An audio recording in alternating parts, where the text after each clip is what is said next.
দোকানদার দেরি করে বন্ধ করলাম, কি হবে তা কি জানে। বাপ দাদার কাছে শুনেছি এই জঙ্গলে নাকি দর্শন।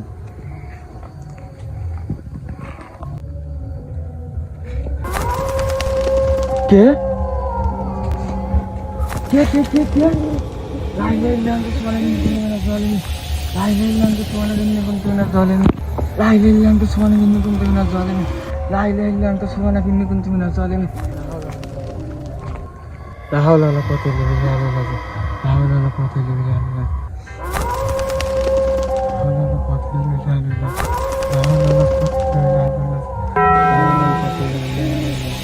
কে কে কে কে কে কে কে লাই লাই লাঙ্গ সোনা বিন্দু না জলেনি। না, ভয় পাইলে চলবে না, সাহস রেখে আমার এই জঙ্গল পার হইতে হবে। কে সাহস থাকলে সামনে আয় বলছি, সামনে আয়। না, এই যে আর বেশি সময় থাকা যাবে না, দ্রুত পথে গই।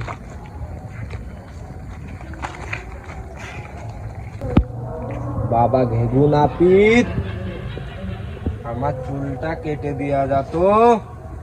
দীর্ঘ 200 বছর চুল কাটিনি, চুলটা কেটে দেওয়া তো। বাপ দাদাদের কাছে শুনেছি জেনভূতি চুল কাটতে ছেলে বিপদ হয়, চুল কোনোভাবেই কাটা যাবে না। কি ভাবছি, চুল কেটে দিবি না? হ্যাঁ দেবো, তোকেই তো আমি খুঁজছি।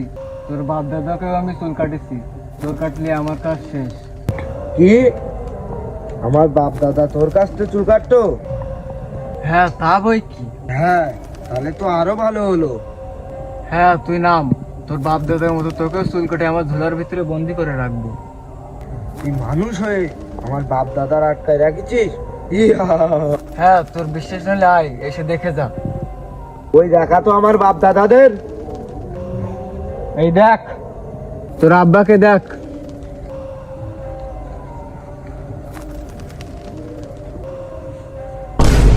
কিরে কোথায় পড়ালি? আয় চুল কাটবি নে?